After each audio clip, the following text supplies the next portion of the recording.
Olá a todos, esse é o Coffee and Rio, o podcast oficial do Grupo Refrativa Rio. Eu sou Marconi Santiago. E eu, Cláudia Morgado, mais uma vez aqui, né, Marconi? Estamos ficando chique, né? Olha só, o estúdio cada vez mais elegante, estou muito feliz de estar aqui. Eu estou muito feliz também sobre o tema sobre o qual a gente vai conversar hoje, Cláudia, que é parte importante, né, das nossas linhas de pesquisa e especialmente o mapa epitelial aplicado ao paciente com ceratocone. Ceratocone é uma das linhas de pesquisas nossas mais sólidas, né? Só sobre ceratocone são mais de 50 artigos publicados. E dentro dessa linha, o mapa epitelial tem sido uma ferramenta bastante importante. Estou animado para falar sobre isso.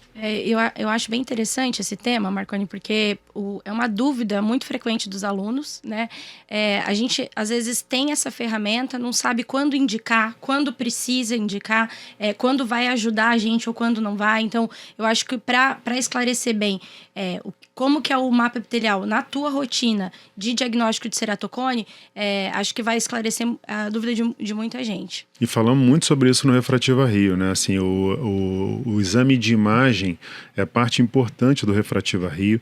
A gente fala sobre os exames de imagem de maneira muito profunda, tanto nas aulas teóricas, como o que é mais uma originalidade do Refrativa Rio, nos dry labs, o modelo de dry lab que a gente faz com os exames de imagem. Então a gente fala sobre praticamente todos os aparelhos de tomografia disponíveis, aqueles que têm mapa epitelial aprofundando em mapa epitelial, e na grade teórica a gente não só mostra os conceitos teóricos do mapa epitelial, mas de que maneira ele é aplicado na prática, né? Em diferentes cenários. É uma ferramenta útil para muitos momentos para o cirurgião que faz segmento anterior, né? Então, assim, eu fico muito feliz da gente ter incorporado isso no Refrativa Rio. Eu lembro, né, quem quiser se inscrever, entra lá no site refrativario.com, e eu estou assim, especialmente animado com o Refrativa Rio de 2025. A gente está trabalhando muito, como sempre, né? Você sabe, eu sou obsessivo com o Refrativa Rio, para que o nosso aluno cirurgião que vem de diferentes estados do Brasil, a gente tem literalmente gente do Brasil inteiro no Refrativa Rio, gente vindo de mais de 20 países diferentes no Refrativa Rio. Então, a gente tem um respeito muito grande por cada uma dessas pessoas, né, que vem, sai lá da sua cidade, do seu país, pega um avião, senta ali na nossa frente. Então, a gente trabalha muito todos os dias pensando em aprimorar, melhorar, trazer cada vez mais informações de qualidade, né, ensino de qualidade para esses cirurgiões e cirurgiãs. Você sabe, né, Marconi, eu sou uma entusiasta do curso, né, eu sou criada ali do curso, né? Mudou muito a minha ótica oftalmológica nessa parte, converteu isso em mais pacientes. Então, tá perto agora, para mim é um privilégio, você sabe disso. E quero lembrar a todos que o Refrativa Rio, então, de 26 a 30... Isso, Marconi, de março de 2025. E quem quiser pode se inscrever no site refrativario.com. Eu sou lá na rede social, Marconi Santiago, Marconi com Y, Santiago com TH. E, como eu disse, a gente está bastante animado com a edição de 2025, vai ser o maior e melhor Refrativa Rio de todos os tempos. Então vamos falar um pouquinho de mapa epitelial? Aplicado ao ceratocone, porque tem muitas outras aplicações. Exato, e essas outras aplicações, com certeza, a gente vai conseguir ver no curso do ano que vem. E uma coisa legal do curso também, que eu acho importante falar, é como ele se atualiza, né? Então, toda a grade teórica é atualizada, porque são temas que todo ano a gente está vendo mudança, ainda mais o mapa epitelial, que é uma coisa tão nova, né? E eu sei, Marconi, que você estuda muito, né, esse assunto em pacientes com ceratocone e em pacientes candidatos à cirurgia refrativa. E assim, de onde vem a racionalidade para isso? Existem alguns estudos em genética e estudos em ciência básica que mostram que não só a gente tem racionalidade do ponto de vista genético para alteração epitelial, mas como essa alteração epitelial também ocorre de maneira muito precoce. Então, que a gente tinha alteração epitelial, a gente já sabia há bastante tempo. Existia ciência básica mostrando esse tipo de alteração.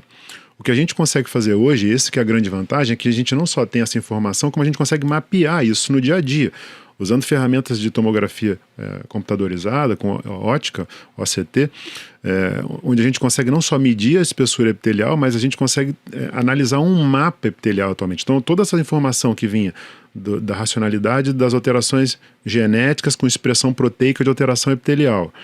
Os estudos de ciência básica mostrando fragmentação e marcadores de morte celular ao nível das células epiteliais. Mas a gente hoje consegue ter a transposição de todas essas informações em um mapa feito em segundos, com o paciente de maneira extremamente confortável no consultório. E então hoje a informação que a gente tem do epitélio é bastante útil. Então a racionalidade vem daí e a aplicabilidade hoje disso é fantástica. Então ter a possibilidade de usar o mapa epitelial hoje como ferramenta, eu acho que é um momento importante da história da análise do paciente que tem qualquer tipo de doença do segmento anterior.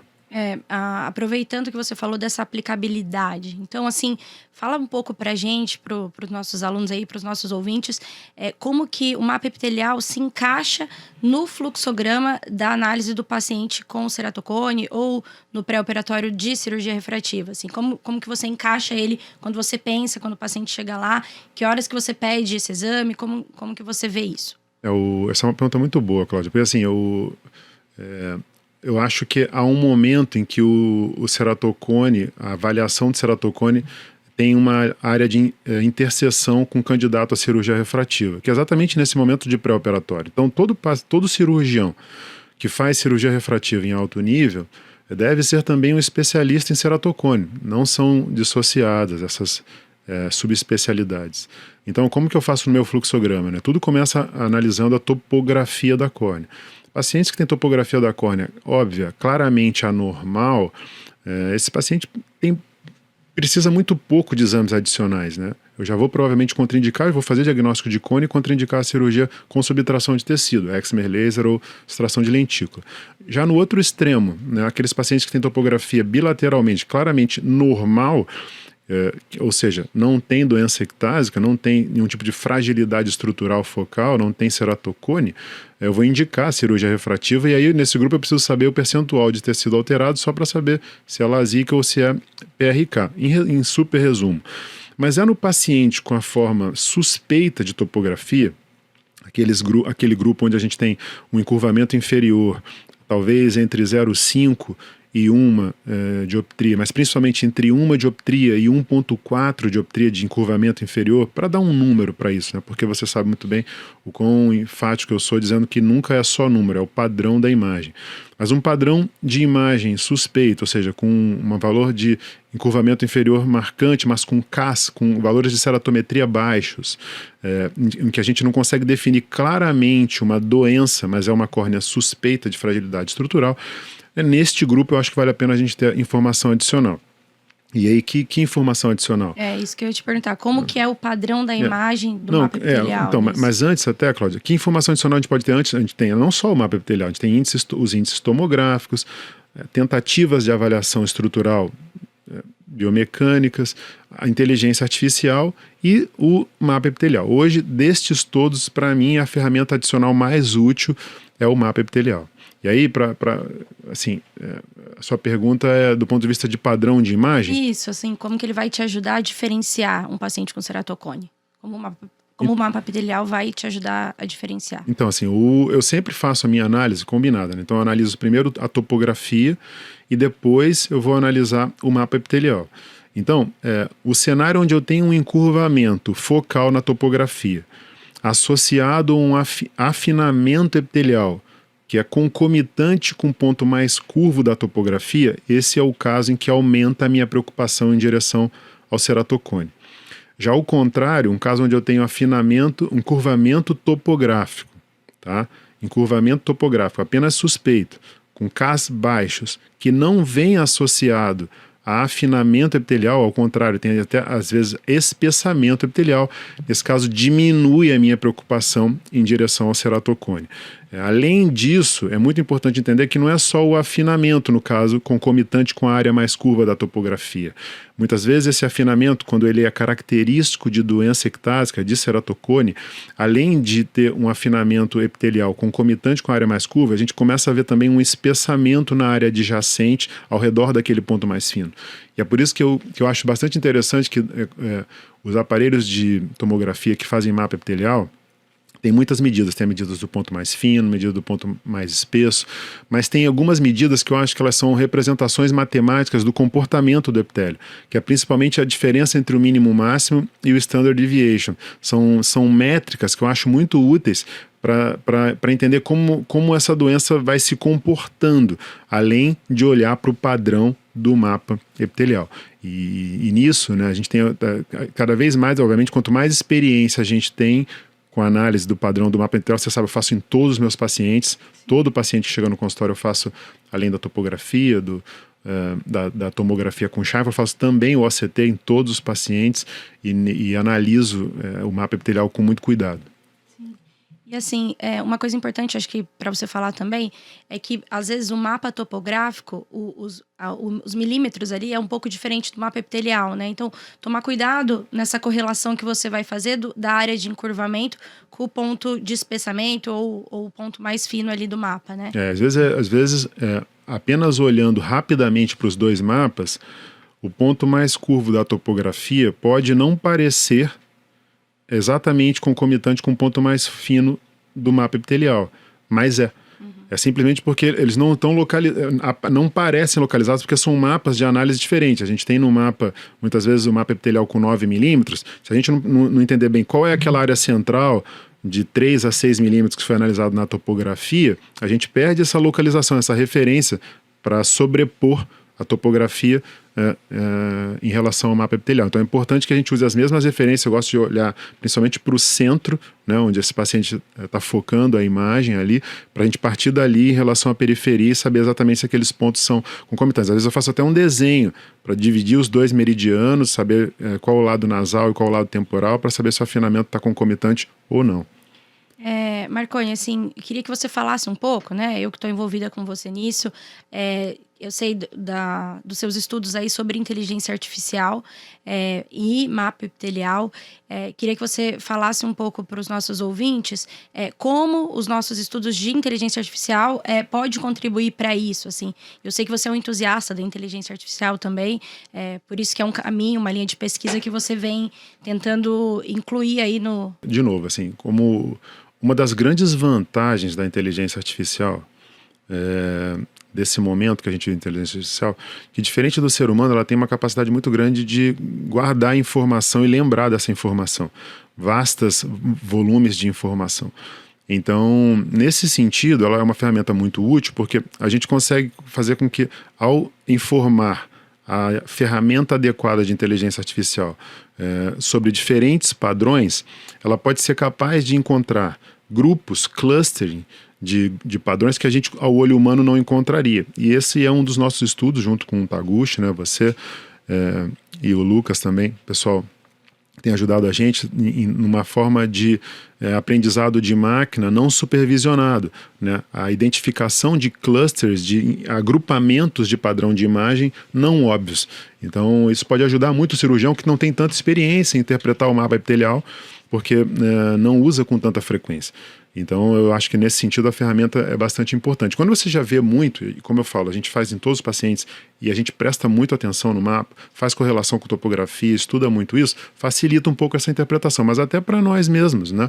A inteligência artificial bem aplicada na categoria de aprendizado de máquina para este grupo não supervisionado parece ser bastante interessante. Tem um outro grande grupo de trabalho onde a gente tem feito usando a inteligência artificial, mas com um label, né? Aí a gente está tentando identificar padrões mais óbvios, mas é um outro grupo de trabalho. Para o padrão de imagem, que eu acho que pode ser mais facilmente aplicado, é usar exatamente o padrão não supervisionado para diferenciar o que acontece com mais frequência, os padrões normais, e aquele padrão que se difere da normalidade. Então, quando aparecer um padrão, se eu já tiver um banco de dados de IA bem feito, como a gente tem feito, toda vez que aparecer um padrão que desvia da normalidade, vai chamar a atenção, né, para aquele software que a gente está querendo desenvolver.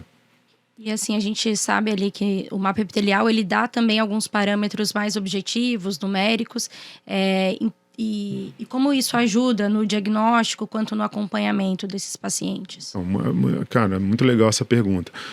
Parte dos nossos estudos com o mapa epitelial, já desde 2016, 2017, a gente publicou em 2018 no Ophthalmology, mostrando que quais eram as variáveis que se alteravam mais precocemente em pacientes que tinham formas leves de ceratocone.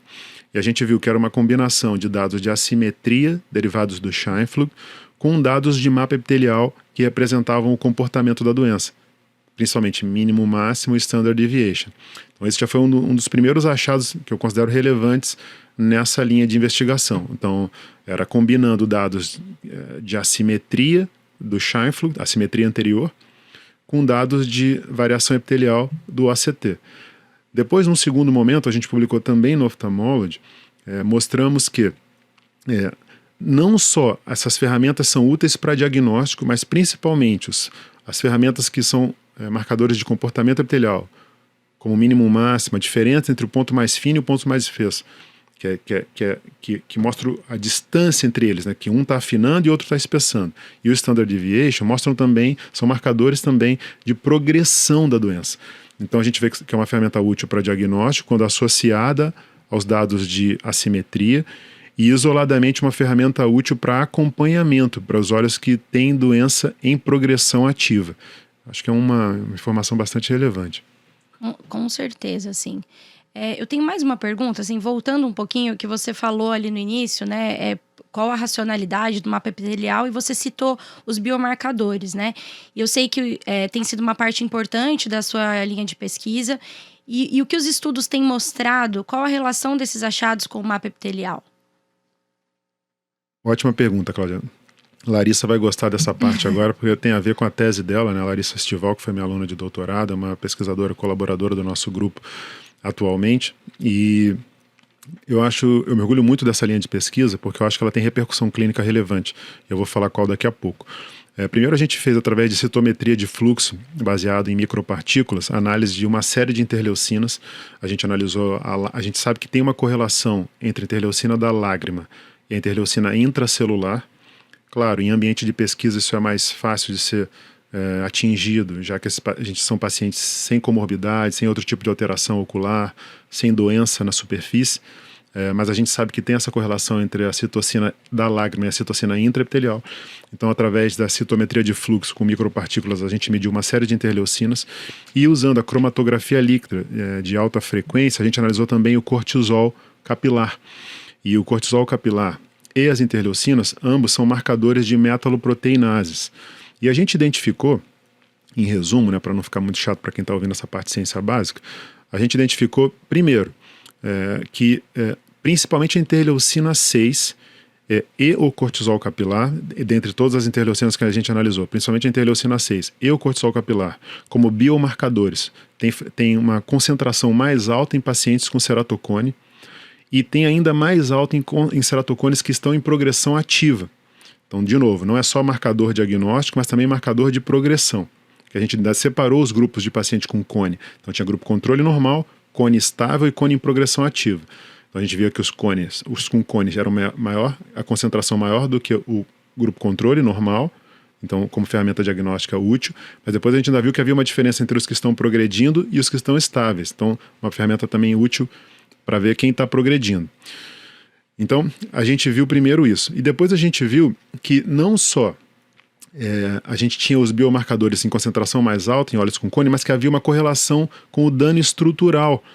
Então, a gente via que uma correlação significativa entre maior biomarcador e córneas mais curvas e córneas mais finas. E por último, a gente viu, agora nesse trabalho que está aceito para ser publicado também no Ophthalmology, uma correlação com os marcadores epiteliais. Ou seja, esses biomarcadores, pela correlação que eles têm com a metaloproteinase 9, e a metaloproteinase 9 não é de produção constante, se ela está presente tem inflamação, a gente está mostrando, primeiro, né, corroborando que o ceratocone é uma doença inflamatória, com biomarcadores inflamatórios significativamente mais altos em olhos que têm doença. E dois, mostrando que o processo inflamatório, através dos biomarcadores, tem correlação direta com o dano estrutural. Então, qual a implicação clínica disso? Primeiro, os biomarcadores podem ajudar a gente a identificar quem tem doença, biomarcadores que a gente pode analisar na lágrima e analisar quem tem mais chance de progredir. Então, talvez a gente possa encontrar valores em que em algum momento a gente indique uma abordagem cirúrgica para interromper a progressão antes que esse paciente tenha perda de qualidade de imagem, de visão. E mais, se eu estou dizendo, né, estou comprovando cientificamente que tem um componente inflamatório muito importante com relação com o dano estrutural, ou seja, quanto mais inflamação, pior a doença, né? Não é que só que eu estou vendo inflamação, eu vejo com bastante seriedade, e é isso que a gente está começando, nossos tratamentos com nossos estudos multicêntricos, tratando o olho com ceratocone com anti-inflamatório. Claro que com a posologia adequada, com a concentração adequada, enfim, nossos estudos estão indo nessa linha. Eu vejo isso com uma implicação clínica bastante relevante, enfim, com excelentes possibilidades aí no futuro. Mas nesse momento você não utiliza, né, nenhum tratamento assim para os seus pacientes? Assim, de novo, estamos em estudos, né? Acho que com muita responsabilidade, a gente está andando nessa direção. Os achados hoje, a gente sabe que o ceratocone, para mim, é uma doença inflamatória também, e a gente está andando nessa direção para encontrar as melhores ferramentas para isso. Tem muitos estudos que a gente tem feito, nosso grupo tem feito sobre ceratocone, uma linha de pesquisa importante, você participando, vários outros alunos meus de doutorado participando, a Juliana, a Adriana, vários outros grupos de pesquisa ajudando a gente também, como a professora Rosália, na USP de Ribeirão, e a professora Mônica, na Unicamp, e a gente lá na USP. Então, assim, é um estudo, uma linha de pesquisa bastante séria, bastante sólida, e a gente acredita ir nessa direção. Ótimo, Marconi, assim, muito obrigada pela sua explicação. Acho que dá para... Espero que tenha ajudado muito os nossos ouvintes a ter esse pensamento mais clínico sobre o mapa epitelial, esses biomarcadores no diagnóstico do ceratocone. Mas eu quero mais uma coisa sua, a sua dica cultural. Não, sim. Você sabe que eu ganhei um livro de uma paciente que eu operei, médica, e ela sabe que eu sou bastante fã do Philip Dick. E ela me deu um livro que é A Vida de Philip Dick, um livro fantástico. O Philip Dick é um dos autores, se não for o autor com o maior número de obras, contos principalmente, transformadas em filmes. Um dos que eu mais gosto, por exemplo, tem vários, né? Blade Runner, Total Recall, Minority Report, todos são obras originárias a partir de obras do Philip Dick. Mas o que eu mais gosto é o Agentes do Destino, né? The Adjustment Bureau. Então, que é um conto dele dos anos 50, 1953 especificamente.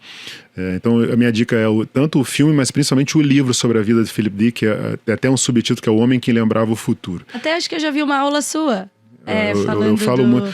Eu gosto de falar. Do filme. Na verdade, é uma aula que eu falo sobre. É o que eu brinco, né? É uma aula que eu nunca tive. Onde a gente fala um pouco sobre carreira, né, e maneiras que eu acho que a gente pode inspirar outras pessoas, né, que a gente tem que, já que tem muita gente ouvindo a gente, nossa responsabilidade tem que ir além de falar, né, só sobre mapa epitelial, sobre, né, refrativa, já que tem bastante gente parando para nos ouvir, de repente é legal a gente aproveitar essa oportunidade e tentar contribuir de outras maneiras, né? E uma delas é isso, né? Então eu falo mesmo bastante sobre isso, né, e esse conto, né, sobre como que a gente imagina, né, e a gente controla, na verdade, através das nossas decisões, da nossa vontade, o nosso futuro. Eu gosto bastante desse pensamento do Philip Dick. Eu até acho assim, agora ouvindo você falar, eu até acho que você podia pensar em colocar novamente essa aula, talvez no curso do ano que vem. A última vez que eu vou foi 19, tem tempo já. Eu acho que é uma aula que me marcou muito, assim, você falando agora, vivi isso de novo, é muito interessante mesmo. Bom, gente, acho que a gente finaliza mais um episódio, né, Marconi? E quem tiver alguma dúvida, pode encontrar a gente nas outras plataformas, né? No Instagram, no site do refrativario.com. Qual que é o site, Cláudia? refrativario.com. Legal. E também no grupo, né? No Alumni. É muito caso lá no Alumni, né? Muito, muito. Mapa epitelial é uma dúvida bem frequente lá. Espero que as pessoas tenham gostado. Tenho certeza que gostaram, porque a explicação foi ótima. Legal, Cláudia. Muito legal estar com você nesse podcast. Esse foi o Coffee and Reel de hoje, disponível nas principais plataformas de podcast. Agora também é disponível em versão em vídeo, né? A gente está muito animado com essa nova ferramenta e espero que vocês tenham gostado. Tchau, tchau.